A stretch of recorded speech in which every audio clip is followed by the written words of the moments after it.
Welcome, here I've got OPPO A15 and I'm gonna show you how to turn on and off the camera location tags at this device. So at first we have to tap to the camera button to open it, and for now we are in the standard photo mode. From here let's go to the right corner. When we pick this one, we get access to 3 other buttons we can manage.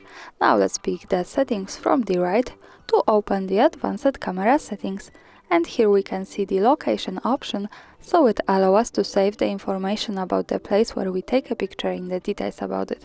By using the button from the right, we can easily turn it off and turn it on as we need. And here also the important thing is that to make it work correctly, when we want to save the actual location of our photo, we have to be connected with the internet, for example the Wi-Fi or mobile data, and we have to turn on the location of this device. So remember about these 2 parameters, location and the internet, to make it work.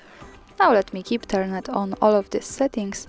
Let's move back to the camera to take the picture, and to see it let's move to the left to the button that follows us straight to the gallery.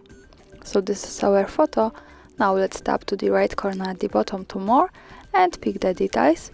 Here at the first position we can check our location with the full address. So greetings from Kraków, Poland. And that's all, thanks for watching, subscribe our channel and leave the thumbs up.